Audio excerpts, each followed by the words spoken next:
Good afternoon, everyone. Welcome to the I Am USA seminar. This afternoon, it's Bridging Care, a panel on best practices for neonatal opioid withdrawal syndrome and neonatal abstinence syndrome. I'm Sheila Sorkin. I am a member of the I Am USA Board of Directors, and I'm so pleased to be here. My background is as a licensed master's in social work. I've been many years ago, I was executive director of National Perinatal Association. So it's great to come back to my maternal child health roots with you today. I'm going to pass this on as we begin to the director of our panel, Christine. Hi, thank you so much everyone for being here. I'm Christine Perez. I have a PhD in public health, a specialization in community health and education. I've been a nurse for 29 years. I first started taking care of babies with withdrawal in 1995. Back then, it was a pediatric unit, and in the back of the building, there was actually a center for moms to get their treatment. So they would get the treatment, come back through the back door into the unit. So there was zero separation. And then at around 2000, there was a shift, and then all these babies and families got moved to the NICU, which we'll talk about later today was not the best place for all of them to be. And I saw the babies really struggling with withdrawal. And I noticed when this physical therapist in the NICU I was working with would teach the families infant massage, the babies were calmer, they were bonding. And so that's when I got my CEIM and learned all about infant massage to help these babies. And it contributed to my research study for these babies. So I'm happy to be here today. And now I'd like to introduce you to Dr. Lillian Green. Hi, everyone. So like Dr. Perez said, many of these infants who are exposed to substances in utero have to spend time in the neonatal intensive care unit. So I work in 3 different NICUs across the country, Georgetown University Hospital in Washington, D.C., Covenant Children's Hospital in Lubbock, Texas, and then I go a few times a year to Seattle Children's Hospital. So I see infants who are struggling with NAS and NOWS in those 3 hospitals. I also do some pediatric home health. So right now I have a lovely 9-year-old girl who I work with who was exposed to substances in utero. So I work with them at the really young age when they're in the hospital, but then also when they're older. Natalie, you want to introduce yourself? I'll help Audrey. Sure, of course. Hi, good morning and good afternoon. My name is Natalie Santoyo, and I'm a licensed marriage and family therapist. I'm currently located in the San Fernando Valley. I hold 2 different roles. So I do see, my little ones. I'm trained in child parent psychotherapy. I'm trained in the PCI teaching and feeding skills. I'm currently getting my certification in the NBO, TFCBT, and the neurosequential model. And I'm also a proud NAPA fellow for this cohort. Oh, here's Aubrey. Yes, so I apologize. I'll get back into it. So I currently work as a MAT assessor, which stands for the Multidisciplinary Assessment Team. We work collaboratively with LA County Department of Mental Health and the Department of Child and Family Services during a child's initial detainment from their home. We're a short-term intensive service where our role is to conduct a comprehensive assessment, identifying needs, strengths, and worries for the child and family.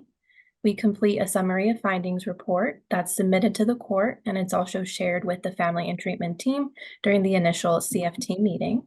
Our role is to assess and provide service-based recommendations, such as mental health services, regional, WIC, educational support, carrier support, so on and so forth. And then we refer these families to these services while we work collaboratively alongside with DCFS. And once the family is linked, we close our case, and then DCFS continues to provide the intensive coordinated care. So in this role, we do get a significant amount of referrals for infants who are detained at birth due to testing positive for substances. Hi, Audrey. Would you like to introduce yourself to everybody? Sure. Can you guys hear me okay? Okay. Hello, my name is Audrey Green. I'm a neonatal occupational therapist. I have been specialized in neonatal care for 9 years. I work heavily with this population. I work in a level 3 NICU in Springfield, Missouri, so Midwest. And I'm part of our unit's NAS task force, and our big project that we completed recently was the rollout of the Eat, Sleep, Console program, which has been very successful for us. And part of that rollout included just complete education to our mother baby unit, all levels of anyone that was going to interact with this population. We educated them on the Eat, Sleep, Console protocol, but we also did extensive trauma-informed care training, and just NAS and NOWS in general, and just how to treat this population. And we trained everyone from nursing and providers to our sitters, our secretaries, even our EVS, anyone that was going to be part of this program. And I'm so excited to be here today. Well, wonderful backgrounds, everyone. I'm sure you're ready to learn. So the first question is, could you please provide an overview of the current prevalence of NAS and NOWS and share with our audience the long-term implications for affected infants and families? Thank you, Sheila. First, I want to clarify for the audience, in case not everyone's aware, what is the difference between NAS and NOWS? What is all this terminology? So the CDC defines neonatal abstinence syndrome as babies that are withdrawing from exposure to substances in utero. Well, from 2010 to 2017, there was a 131% increase of opioid use in pregnancy, and they found a lot of babies with neonatal abstinence syndrome were exposed to opioids. So that's when an FDA around 2018 defined neonatal opioid withdrawal syndrome. This is to help with understanding the differences in care and how do we really help these babies. And with neonatal opioid withdrawal syndrome, what we found is 50% of these babies do not need medication. They can be treated with non-pharmacological interventions, which we're going to talk about today. And so that's been really helpful in understanding the specific population for neonatal opioid withdrawal syndromes. Well, the U.S. Health and Human Services Division said, well, for 45 years, we've had no clinical definition for neonatal opioid withdrawal syndrome. So recently, over last year, the year before, they clinically defined what is neonatal opioid withdrawal syndrome. The baby has to be exposed to opioids and have 2 to 5 of the clinical signs. So that's the difference between the two in case there's confusion. And the prevalence varies. Unfortunately, in the US, there's no standardization of care and there's no standardization of resources available. So in states that have punitive action, so this is moms who use substances in pregnancy can be penalized for this. They have higher rates of NAS and NOWS because they're not seeking treatment because they're in fear of losing their child. And then in states that have lower mental health resources, there's also higher rates of NAS and NOWS because a high risk factor for opioid use in pregnancy is the underlying mental health condition. And a large study in 2017 found it's either 1.3 all the way up to 53.5 per 1,000 births of babies that have NAS. So it completely varies depending on city and state. It's a very big problem. My goal in life is to see some standardization and support and resources for these families. There is a lot of long-term complications. They have 4 times the rate of hospitalization the first 8 years of life. And the first month of life, the primary readmission in the ER and is dehydration and feeding issues. So very important, as Audrey was mentioning, to get those services for therapy involved beginning in postpartum. So we're going to talk a lot about that today. I'm going to pass it over to Dr. Lillian Green to give more information on the long-term and short-term complications of this. So a lot of pregnant women who use illicit substances are at an increased risk of going into preterm labor. And there is a whole host of other long-term implications for being born prematurely, in addition to those that are just related to being born with NAS or NOWS. So in the immediate post-birth phase, these infants present with a lot of increased tone. So they really hold themselves in this tight little ball and their arms and legs are stiff and they hold this position so tightly sometimes that they are actually at risk for skin breakdown, especially under their armpits, because they so rarely allow themselves to get into a state of relaxation where they allow their arms to come away from their body. In many instances where substances are used, just like Dr. Perez said, there are implications for moms being at the bedside. And a lot of times moms, if they're allowed to be at the bedside, have to be supervised. And so that can limit their ability to be there with their baby, depending on whether or not there's someone available to supervise them. A lot of times it's deemed that these infants are not safe to go home with their birth parent, and so they're placed into the foster system. And there are a lot of things that are associated with that. The 9-year-old that I see was adopted by her foster parents. So just some other things to think about. A lot of these infants and children that I see are really overwhelmed by the sensory information in their environment. And that is when they're really young, and it also is when they're older too. And they spend so much of their energy just trying to maintain homeostasis, that a lot of times they're developmentally delayed just because they don't have extra energy for interacting with their environment. The little 9-year-old that I see actually spent the first couple of years of her life when she was with her biological family in her car seat.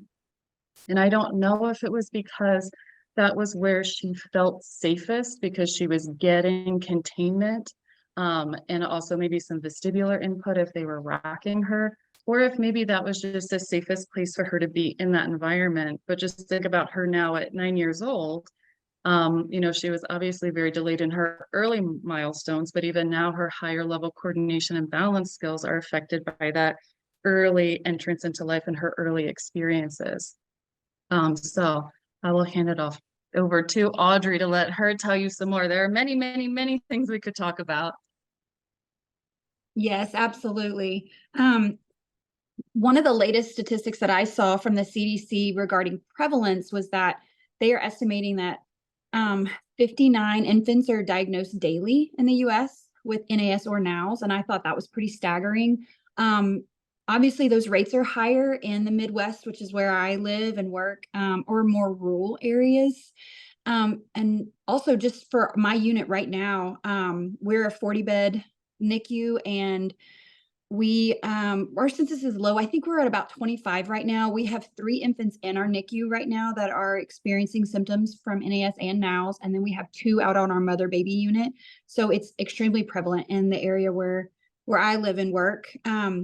We also have a NICU follow-up program, so I do get to see some of these kids who will come back for therapy services. And just like Lillian said, one of the most lingering symptom is that hypertonicity, that extremely tense muscles. And that's usually the very last symptom to kind of dissipate as the infant moves through withdrawal, but usually they go home with that. And that is where massage has been so beneficial for these infants. I did forget to mention I am certified in infant massage, and we use it heavily, mother baby unit, in the NICU and in our outpatient services, to treat some of that. And it's also wonderful for bonding, which I'm sure we're going to talk about as the panel moves forward. But another thing too that Christine mentioned that I wanted to say that we see a lot of is that readmission. So these infants will come back to the PICU or PEDS, typically with a diagnosis of failure to thrive. And we're learning to look for that and recognize that that diagnosis a lot of times is an infant that's withdrawing. And sometimes the withdrawal will begin at home because potentially the mom was breastfeeding usually the first few days. And if a mother stops breastfeeding, sometimes you'll start to see the withdrawal emerge a little bit later in the infant's life. And we'll see that in our PEDS and PICU units also. Thank you for sharing. I think we'll move on to our next question. I just want to. Sorry, Natalie needs to give some insights for us on long-term. Oh, I'm sorry. No, it's okay. And what she's seeing in the community. Yes, so I'll talk about kind of what trickles down into the community. So I work within the community mental health sector. Our MAT team saw an increase in referrals of infants exposed starting in the fall of 2021 through the 2023 year. We continue to get a significant amount of referrals for infants exposed. So of course, during the pandemic, we saw a rise in infant drug exposure, and it's also not uncommon that our referrals for the older children, whether they be 4 years old or 14, show in their records that they have prior DCFS history and exposure at birth. And I'm sure, sadly, there still continues to be a large majority of kids born that are exposed, born exposed that are unidentified. So some of the long-term implications that our role continually speaks to is that there's a chance there will be challenges throughout the child's life. There are higher chances of delays in development, difficulty in school, beginning in elementary through high school, The child is more likely to be labeled as hyperactive, defiant, difficult to control. All of these, of course, add stress to these families. So within my role and how it meets this particular population, we're entering situations and circumstances where families are already overwhelmed. They're overwhelmed by the DCFS detainment process, and they're being thrown all these mandatory appointments, services, referrals, without really understanding the impact of substance exposure in utero and how traumatic experiences impact the 0 to 12-month population. So these families, these children, they run the risk of continuing on with their lives without information on how this may present in the future and what warning signs to look out for. These children are at greater risk for being misunderstood and mislabeled.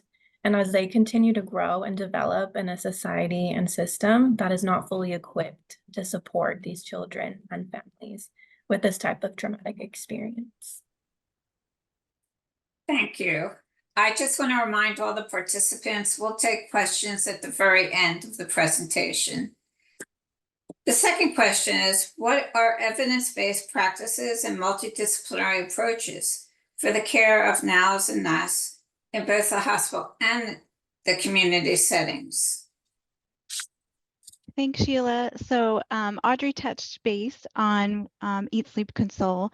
So historically, since the 1970s, what we've done for babies with withdrawal is called a Finnegan scoring. So it's a list of symptoms, score the baby, and a certain score, depending on the hospital, you would either administer methadone or morphine, but then you're giving more medication so that the baby's in the hospital longer. So now they're switching to the Eat, Sleep, Console, which is essentially, is the baby eating? Are they breastfeeding? Are they taking an ounce?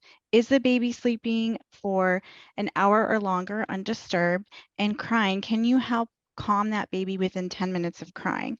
And they've seen by using this approach, as Audrey will talk about more as we move through the panel, is they've seen it decrease in hospitals across the US from a length of stay from 7 to 14 days. And also, like Yale New Haven is a great example, they went from 62% pharmacological treatment for these babies to 12%. And the primary public health approach is non-pharmacological care, which is your massage, holding the baby, swallowing the baby. We'll get into more of that. And trying to not separate this family unit as much as possible and giving them the support they need to sustain that. So I will pass it over to Dr. Lillian Green to give some more insights. It has been really exciting just being in the NICU to kind of see that transition from the Finnegan, which just kind of educated when to give that pharmacological intervention, to Eat, Sleep, Console. So it's been exciting to see how practices are changing, but more is definitely needed. So one of the things that we can do in the hospital or in the home is just to consider the environment. So as certified educators of infant massage, you know, we always think about what the environment of care is when we are teaching that massage and educating parents about that. But we also care about what that's like in the NICU. So a lot of times these infants will get put into areas that are a little bit quieter, a little bit darker, a little bit less stimulating, and that's important to educate parents about at home too. Just like Dr. Perez mentioned, in addition to the environment, something else that's really impactful is empowering that family to be present at the bedside. And like I said earlier, some hospitals require supervision, and that's one thing, but I think a lot of times healthcare providers can have negative views of these moms and make them feel unwelcome at the bedside. And you have a parent who's already struggling. They're doing what they need to do. They're having somebody to supervise them, but then we're still making them feel unwelcome. And so I think we need to really notice what we're doing and be very intentional about supporting them and feeling welcomed at the bedside. There are things that they can do that no one else can do. They can do skin to skin with their infant. They can be there for a prolonged period of time and give one-on-one attention to their infant in a way that a nurse who is caring for multiple babies just can't. So I think that's something that's just really important that we need to consider. one of the other things that is available in the hospital, if a parent can't be present at the bedside, is that a lot of hospitals will have volunteer cuddlers. So if parents are willing to allow that, that's something else where you can have somebody else who can be there to hold and rock the baby for a few hours. And just kind of considering having the just right sensory environment for these infants. Like I said, a lot of times they get really overwhelmed by bright lights and loud noises, but other sensory input is really calming to them. Giving them vestibular input through rocking or being held or in a swing. They also really benefit from tactile input. Firm padding is something that really can make a big difference for them. One of the things that I like as a doctor of physical therapy is when I get to participate in things like swaddle bathing or hydrotherapy, where you can get these infants into a really nice, warm, totally contained environment that's similar to the womb. And a lot of times they can just relax there.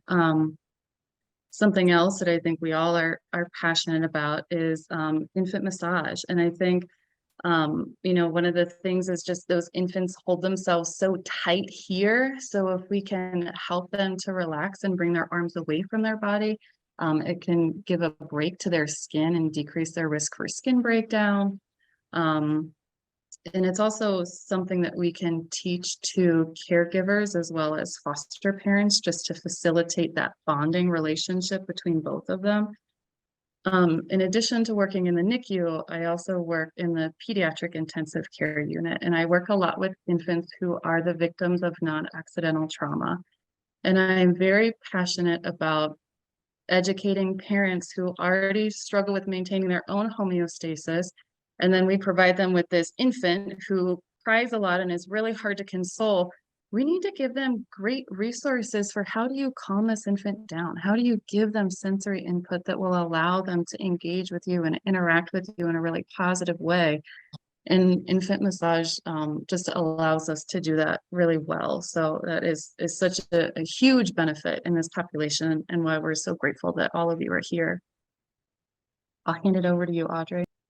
Okay. Thanks, Lillian. Yeah, I love that you mentioned skin to skin, because that's something I wanted to highlight.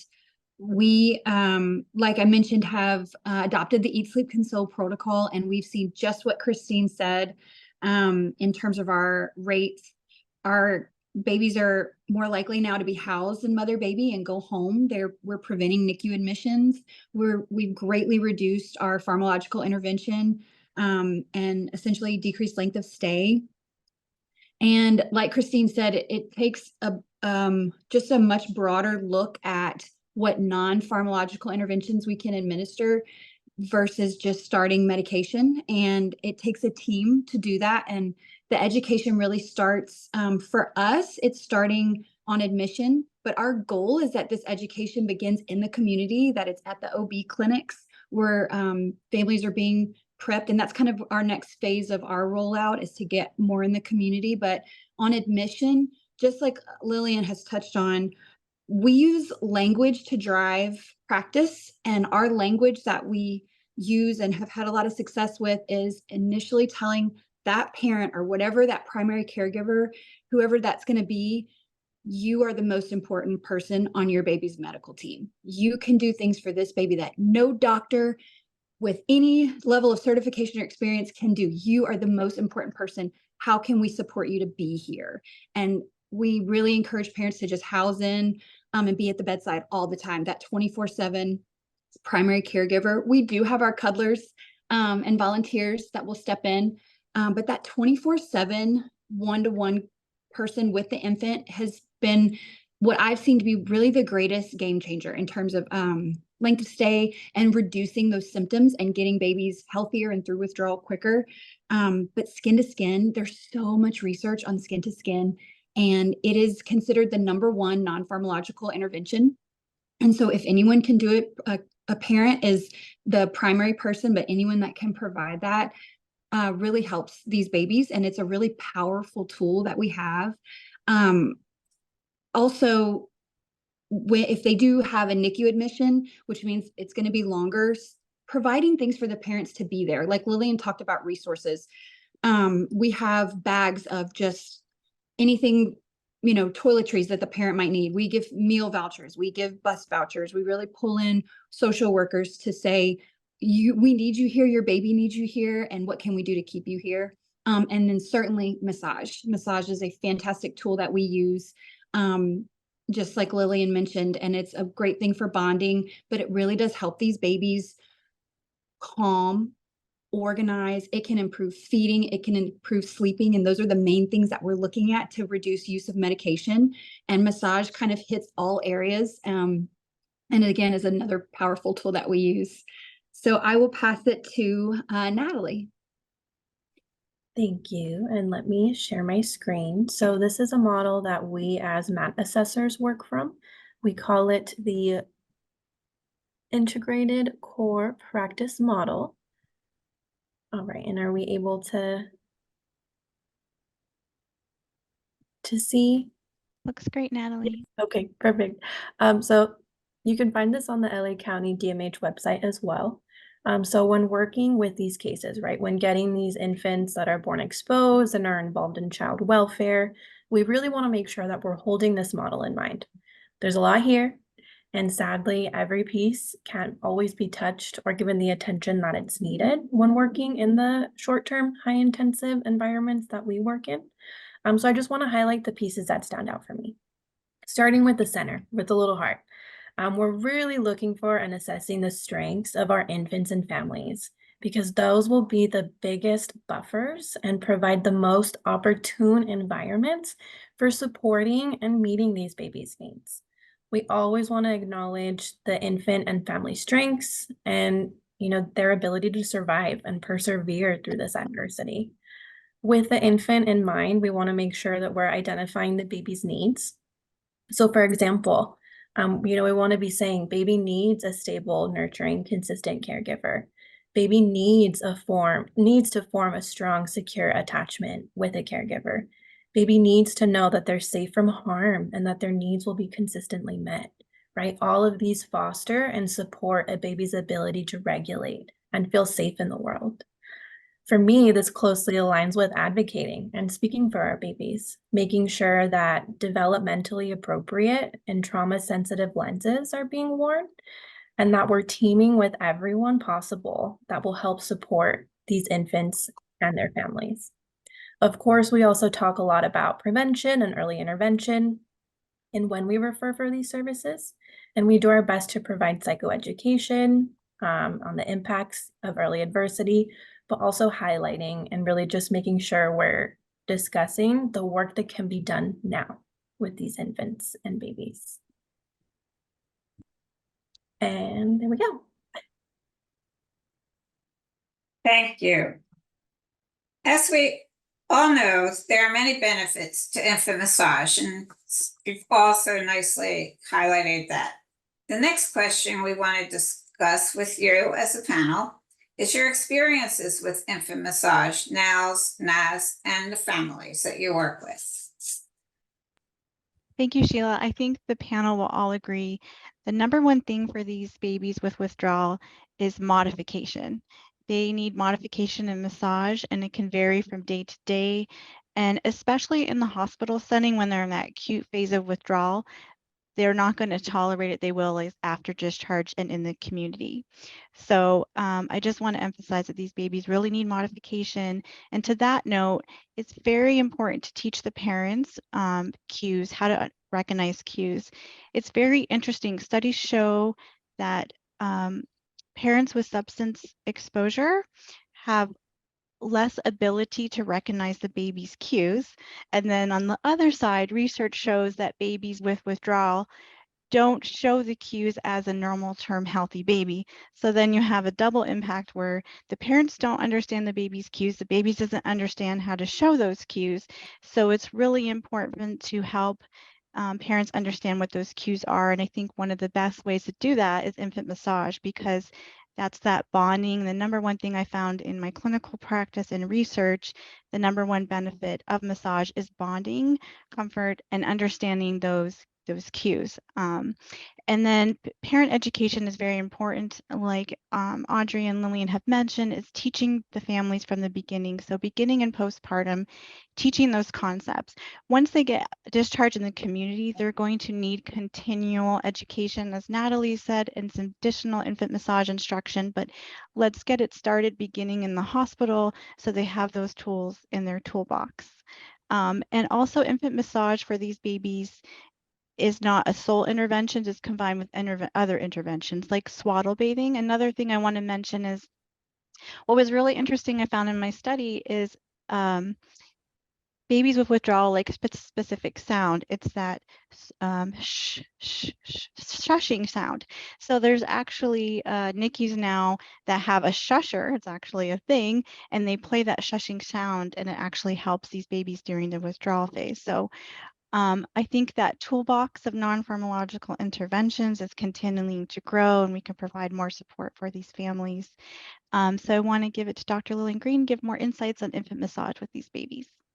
And you can get those shushers for home too. So just thinking about community resources for after they go home, that's a great thing. I'm so glad you brought that up.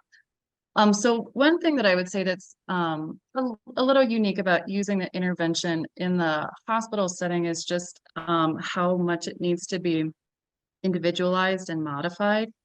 So I earned my certified educator of infant massage in 2016 with Linda Storm. And I will never forget her emphasis on doing massage with the baby and not to the baby.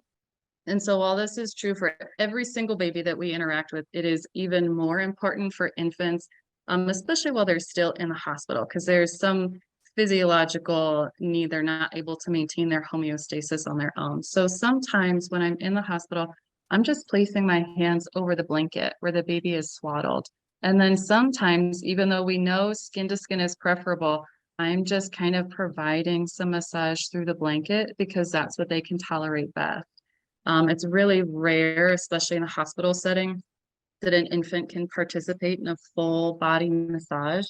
And so even though it hurts my brain a little bit, I have to be okay with sometimes just doing one side of the body. Like if an infant is really comfortable in one position and I am going to take them out of their calm state and they're going to have a really hard time getting back to it, then I just need to do the arm and leg that I can access in that, position that they're in. And so just really thinking about, like Dr. Perez said, modifying and making it most appropriate for that baby, as well as kind of teaching those cues back and forth, which I think we all learn in our basic, our class. I found that these parents are so grateful to learn something that they can do to help their baby. It's really hard to bond with your baby if you don't have homeostasis on your own without being dependent on a substance. And then you have this baby that is really fussy, and then you're feeling guilty for having a baby that has to be in the hospital. So just empowering parents with, this is something that you can do for your baby and it will have such a tremendous impact for them. Nurses are also tremendously grateful. I mean, these infants are fussy and they're really hard to console. And so, when I am teaching infant massage or I'm doing infant massage, I'm just trying to really help parents to be more competent in learning how to read those cues from their baby, because it builds their confidence, and then they want to spend more time at the bedside because they know how to calm their baby down and how to get them into a longer, deeper sleep. So, I mean, that's the great thing about transitioning to eat, sleep, console, right? But now that we're doing this, we have to have somebody there to provide that consolation, right? And we got to teach them how to provide that consolation. So I think that educating parents is just such a powerful intervention that we can provide. I'll hand it over to you and stop talking, Audrey. No, you don't have to stop. I'm just like over here, like, yes, yes, yes, everything you're saying. Absolutely. So such a good point about the parents. And I see that all the time. You teach them something and they just eat it up. They want to know what to do. And when they realize that massage they can do, it's simple and the baby responds so well, they love it. We've started, it's so simple. We print out a calendar every month. And once we teach a parent massage, we give them a calendar and a pack of stickers. And they put a sticker every day they gave their baby a massage, and it's one, accountability, but they love to put the sticker on the chart. And then they have this chart that shows I massaged my baby every day this week. It's just something very simple to kind of reinforce the frequency. And just like you said, what we do when we're doing massage and training with massage with this population is not always that full body massage. It almost never is. It's the baby's not going to tolerate being undressed and redressed and even being uncontained sometimes. So it's very much kind of that swaddled bath concept of you're containing the baby, getting them calm, and then you might pull out like an arm and massage an arm or a leg, whatever they tolerate, and you might have to reposition them. A great position that I found, I did this just yesterday with a mom. We got the baby skin to skin, and then the baby was on her chest, and she just massaged the back like this with the baby against her. Something too that we've learned in our unit is that sometimes if we wait until the baby is really in a state of active withdrawal, they don't tolerate any massage well. So what we try to do is really on admission, like day of life 1, if we can, start massage before the withdrawal really takes place, which that's usually between day 4 and 7 is when you're going to start to see that peak of withdrawal symptoms. But if we've already been massaging the baby before they really start having more symptoms of withdrawal, they tolerate it better because their body was already used to getting that touch and that pressure. And another thing we use, like you both mentioned, is sometimes you just massage over their clothes or over their swaddle.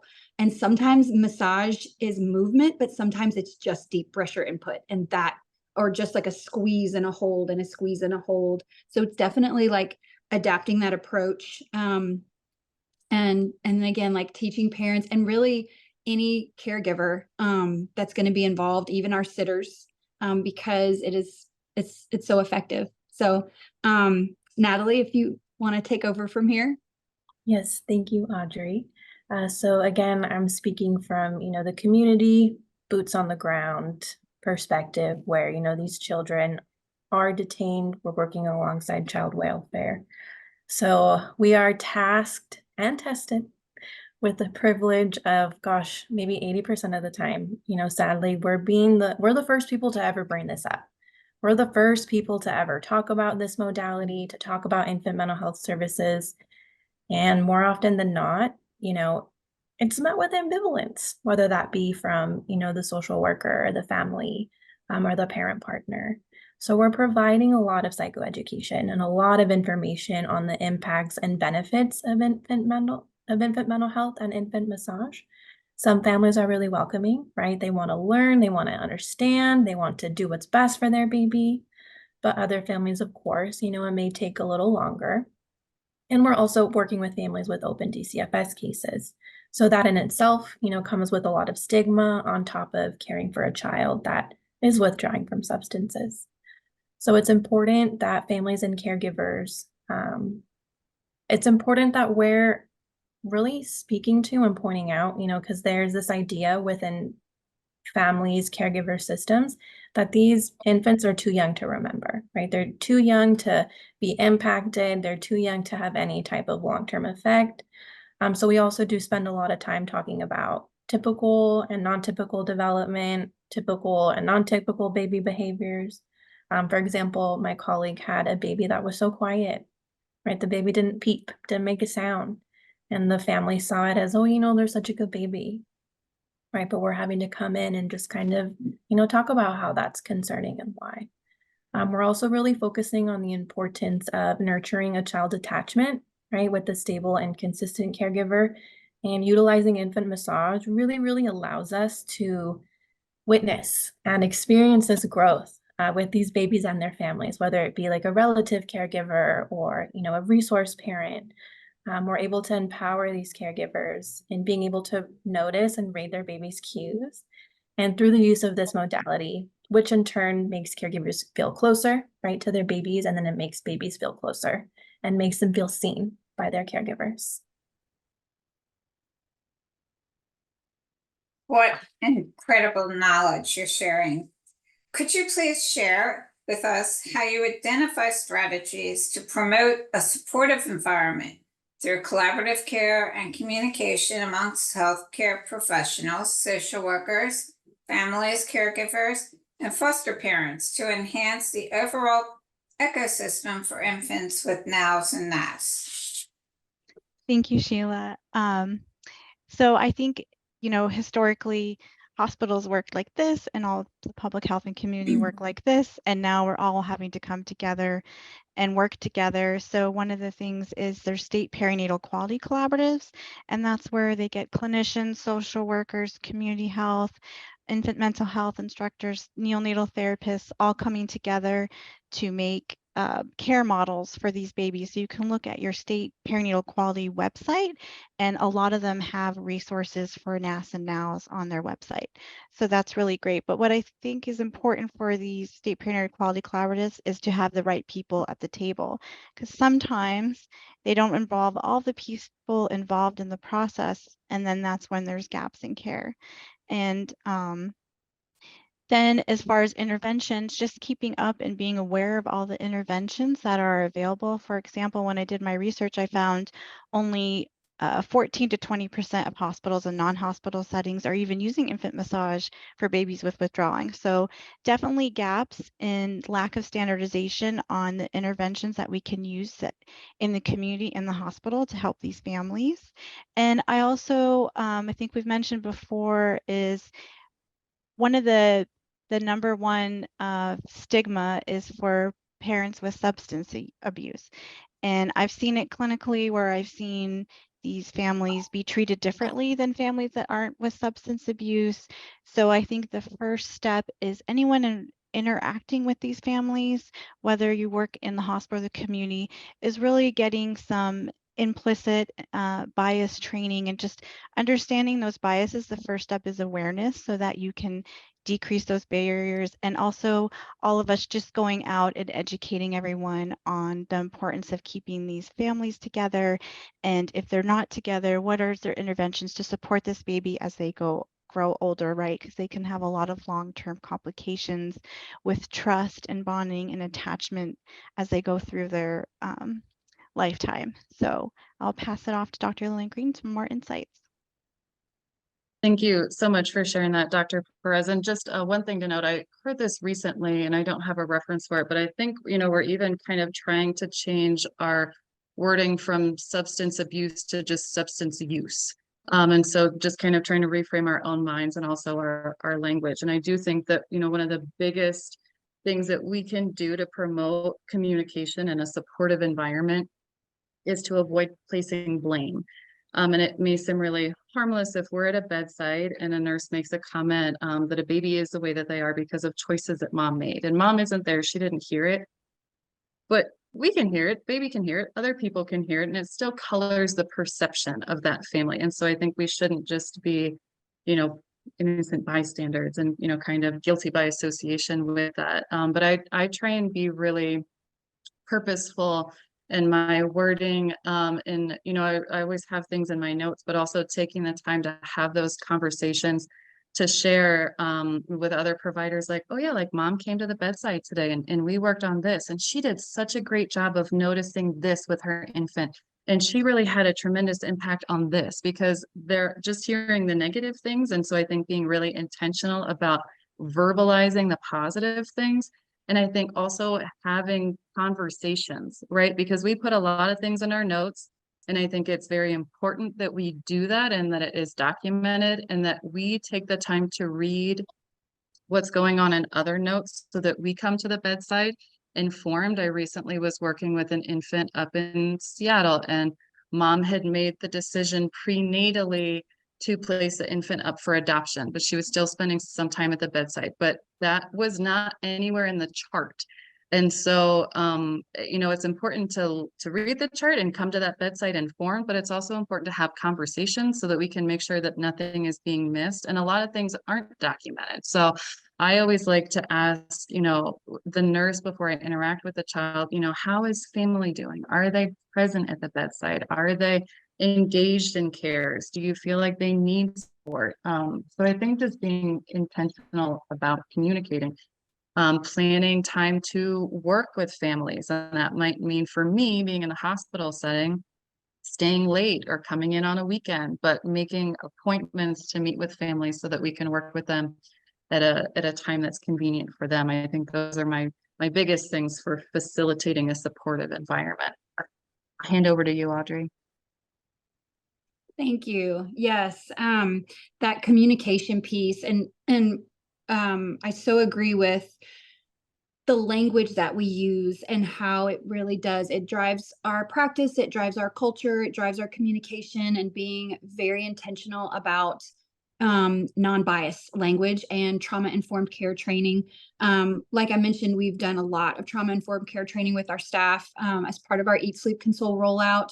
And in terms of like that communication piece, just that having those conversations, just sitting down with a caregiver, a parent, getting on their level and just having an open conversation. And one of the things that we created was just an NAS or NOWS packet.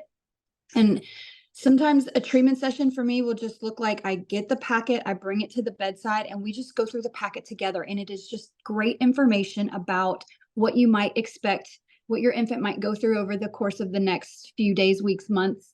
And we talk about what they've been exposed to and how that might look different from exposure to another substance, and how can we support the parent again and bringing them in as part of the care team.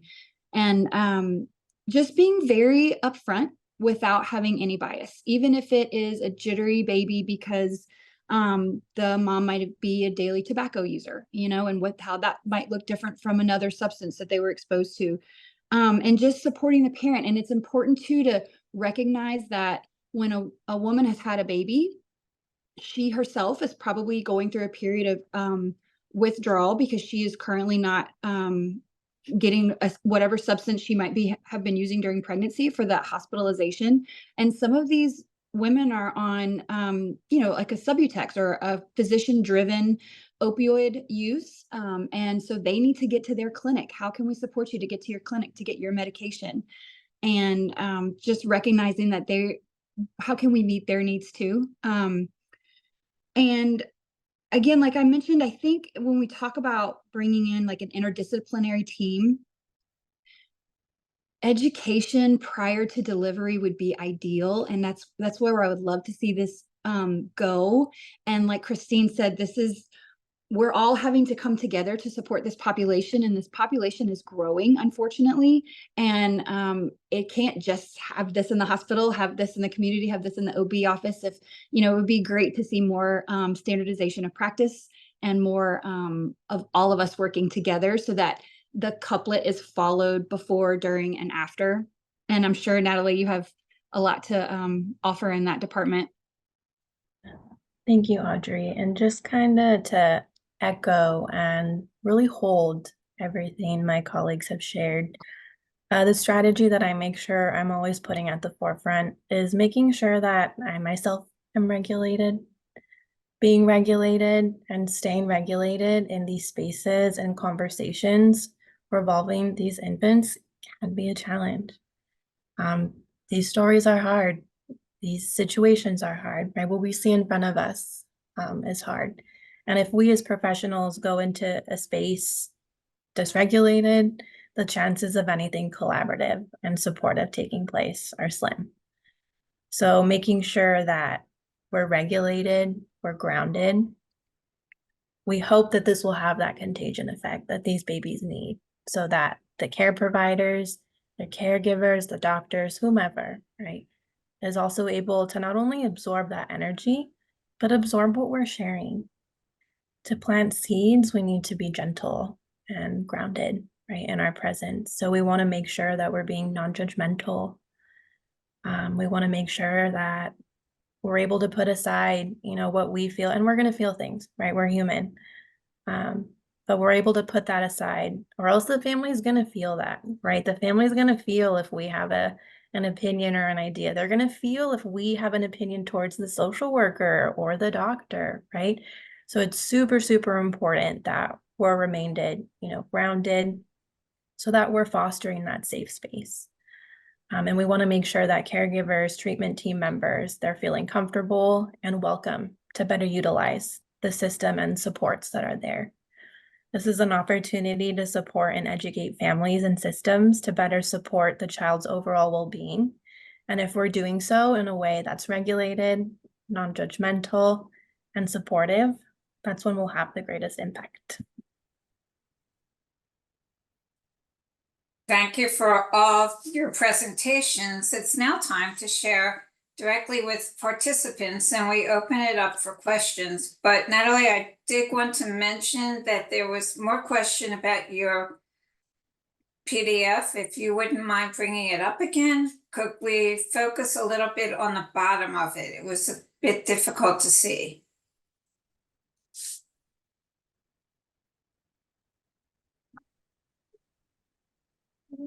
And I believe you're able to download this. Someone had shared that in the chat. Is that a little better? That's better. Yes, thank you. I apologize, of course. And you So can go on ahead. No, sorry, go ahead. Now it's just going to open it up for questions through the chat.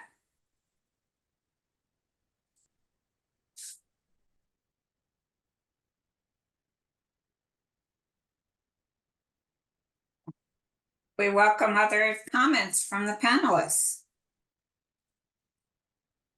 I was just thinking, as Audrey was sharing, there is, you know, there can sometimes be parents who, you know, it's not a quick wean from substances. So you can have moms who are on methadone or buprenorphine or other things who have been doing exactly what their doctor is telling them to do for years, and they are still using a prescribed substance, doing exactly what their doctor said, but that substance still has an effect on their infant.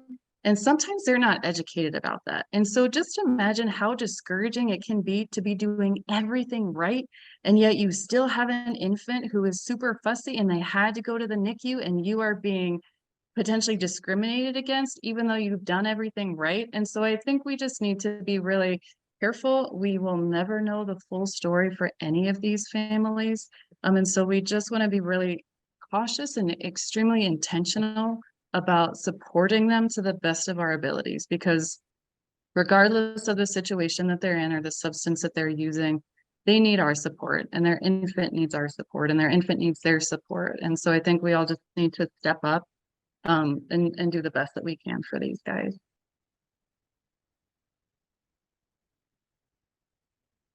I'm sure everyone's been able to see comments. There's been so much appreciation for everything that has been said today, from the change in use of language to your experiences. I'm just waiting to see if there's any specific questions beyond appreciation.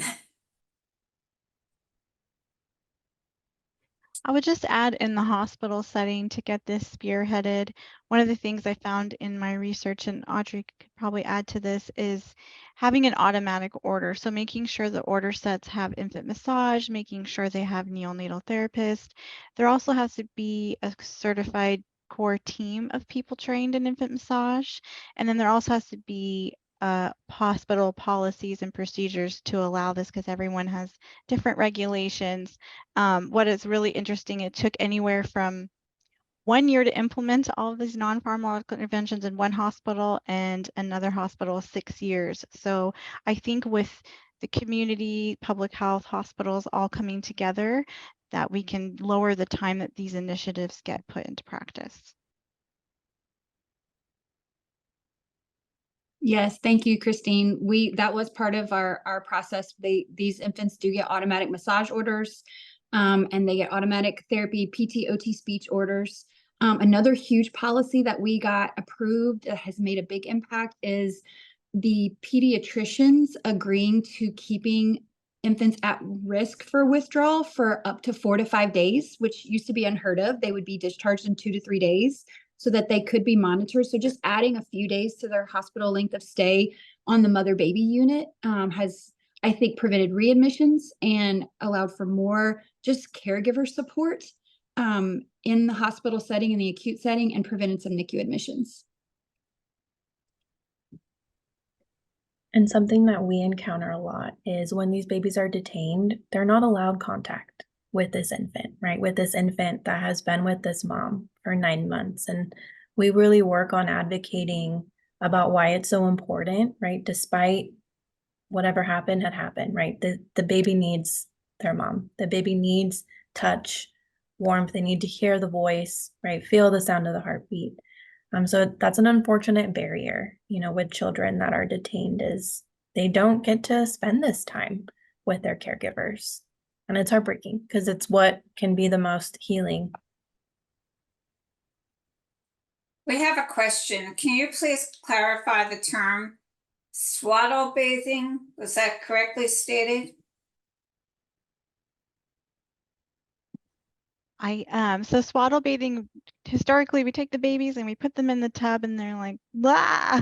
Swaddle bathing is exactly what it is. You take a blanket and you swaddle the baby and you gradually move them into the tub completely swaddled in a blanket. Then you take off one arm, wash the arm, put the blanket back in the other arm, and they love the bath. This is not just for babies in the NICU or withdrawal babies. This is for any baby. I taught my sister how to do it for my niece and nephew, and they loved bath time. I don't know if Lillian or Audrey have more to add on swaddle bathing, but it's amazing.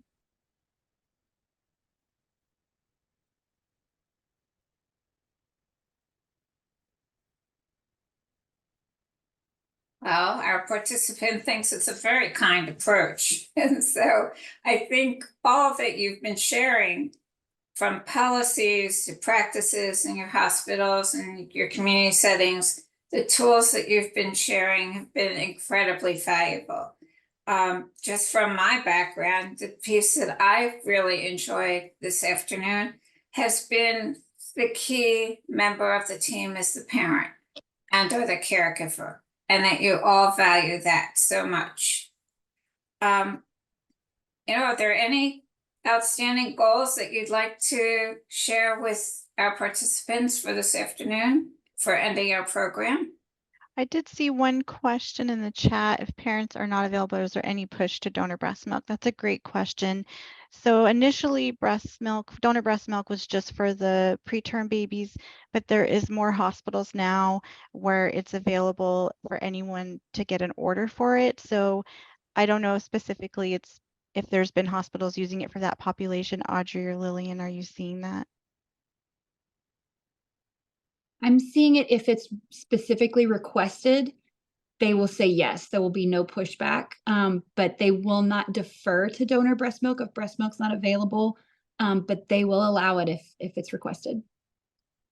Yeah, I agree. And so I think that's just another opportunity for us to, if we're in that setting, to empower those parents, or even, I love seeing in the chat that, people are having prenatal support and education, something just for us to empower those families to educate that they can ask for that if they're not able, or if they are being told that because of their medications that they're on or substances that they're taking, prescribed or not, that they're not able to provide that, they can ask for that.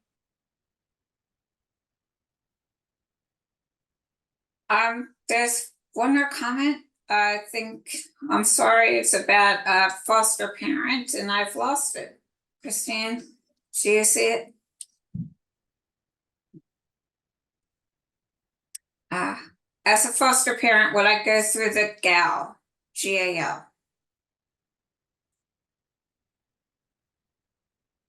I'm not familiar with GAL. Anybody familiar with GAL?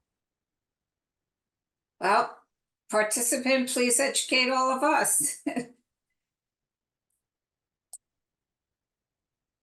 Guardian ad litem. That's what it is. Perhaps.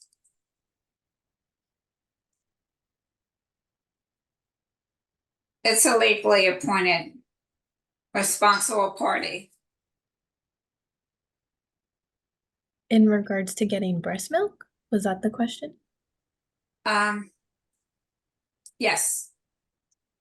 With my understanding is you can go to the guardian ad litem, but they can be very difficult to get a hold of. So usually there's another person in place, whether it be the social worker or the baby's resource parent or caregiver, that will hold the ability to say yes or no. And sounds like it might take a team. Well, I'm going to again thank all of our participants today, all the panel members. Thank you for sharing your knowledge. And I look forward to enjoying the rest of the IMUSA conference with you. And again, enjoy the rest of your conference time. Thank you.